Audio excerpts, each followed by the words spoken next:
Hello, welcome to today's presentation, Cake, Carrot, or Casserole, How to Manage Stress Eating. My name is Angie Gutierrez, Family and Community Health Agent in Bexar County. Welcome to our program on stress eating. In this short mini session, we'll focus on why stress eating happens, foods commonly craved during stress eating, and how stress eating can impact our health. I'm also going to share with you some tips to help overcome the urge to eat when times are stressful. So let's get started. So I want you to think of this question. Other than hunger, why might some people eat? Think about that. So eating during times of stress is common. It's usually in response to an emotion such as fear, anger, sadness, and boredom. Some people even eat during times of loneliness. During periods of prolonged stress, such as during a natural disaster or current COVID-19 pandemic, the body continues to release a hormone called cortisol. This hormone not only increases our appetite, it may also increase our urge to eat. Take a moment and think about the times you've been stressful. You may even be feeling stressed right now. Now think about your appetite. Has it increased or decreased? What type of foods do you think are most commonly craved or consumed during stressful time? I know I can share with you, I usually crave sweets. If you said comfort foods, you are correct. Foods that tend to be high in fat and sugar are foods that are commonly consumed during stress eating episodes. These types of foods are believed to help release stress and improve mood, but guess what? Only temporarily. While eating our favorite high-fat, high-sugar foods may give us some comfort, that comfort doesn't last very long. Some people may feel guilty about what they eat during these stressful episodes, which can lead to an unhealthy relationship with food in long term. Stress eating can also lead to weight gain, especially if it becomes prolonged or learned behavior for coping with stress. So keep in mind that during time of stress, one may not get enough restful sleep, may exercise less than usual, or may use alcohol as another coping mechanism. All three of these behaviors, in addition to stress eating, can lead to weight gain. Here's another question to think about. How can we cope with stressful situations without sabotaging our diet? It's okay to indulge in your favorite comfort foods every now and then. I call those sometimes foods even during stressful times. However, when we use foods as a means of coping with stress, it can lead to unhealthy eating habits. While we may not be able to control the situation around us, we can control how we react to it. So let's talk about some tips for dealing with stress that can help us stay on track as much as possible with our healthy eating habits. Let's talk about getting in touch with your hunger. When was the last time you sat down to a meal and were hungry? How did that feel? How did the meal taste? Think of hunger on a scale 1 to 10.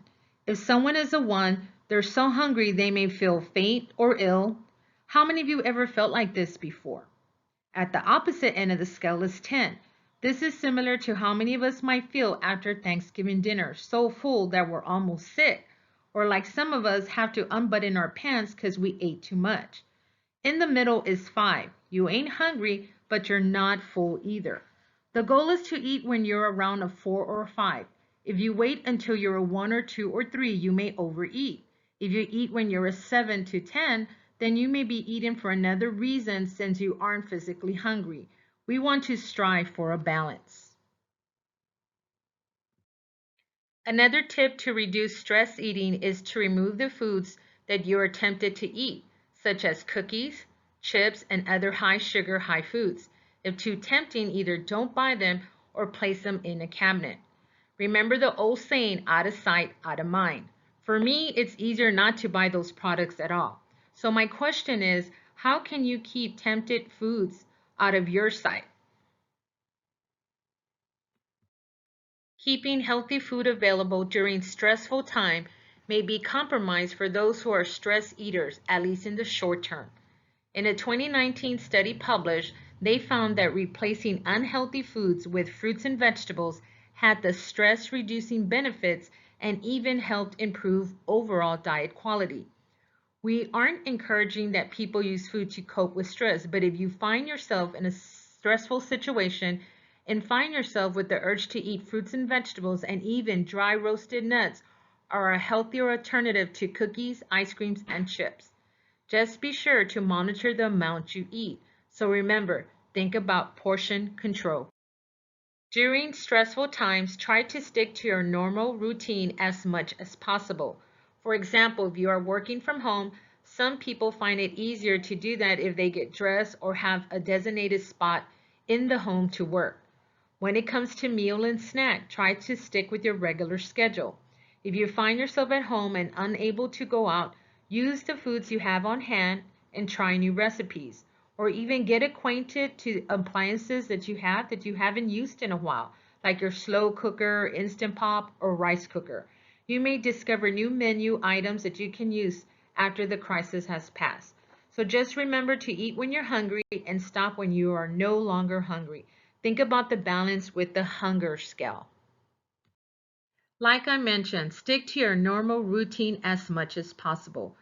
Make time for exercise, especially if bored instead of eating.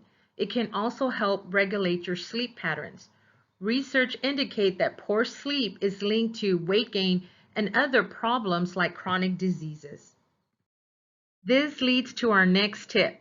Find other things to do than eat so you don't get bored. For example, if you're confined to your home, make a list of all those projects that you have been meaning to do but have been putting off. Maybe it is reorganizing your kitchen cupboards, cleaning out your closet. It can also be something fun like reading a book, doing crafts, family board games, and even a gardening project. If possible, stay connected, even if you have to distance yourself from family and friends. Social isolation can contribute to stress eating. Staying connected can also be a source of support during stressful times. Some options to help us stay connected when we are socially distanced include phone calls, emails, text messages, and using social media platforms such as Facebook, Instagram. You can do video chatting using FaceTime, Zoom, or Skype. I know one thing we do with our family, we actually set a date out of the week and we Zoom all family members to stay connected. And it's a lot of fun.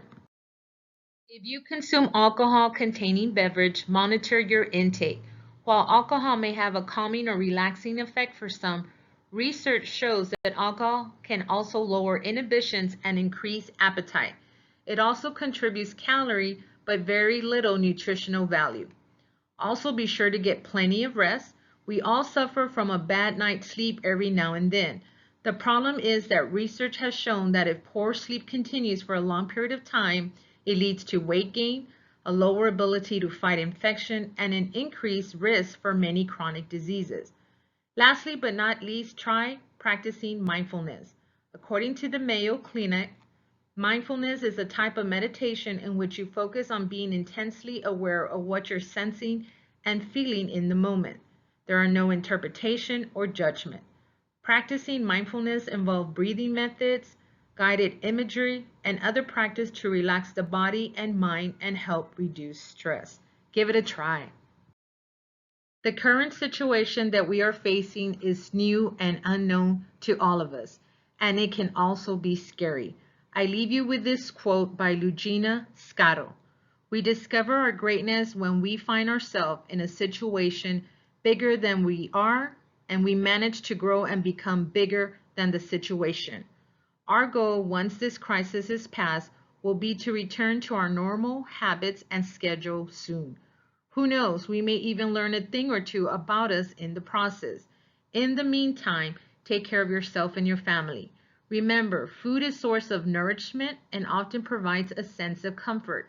It defines who we are, our culture, and even our personality. As much as possible, try to keep as normal of a routine when it comes to work, physical activity, and meals. Eat when you're hungry, stop when you no longer feel hungry, and if you find yourself getting bored, get engaged with other activities instead of eating. But most of all, stay safe. This concludes today's presentation. I would like again to thank you for attending today's program. We have a new class next Thursday. I'm also providing my contact information and a phone number. I also provided our Facebook link if you want to like it to find more information on COVID-19, recipes, and announcements on new classes. Thank you so much for your time. Have a great day.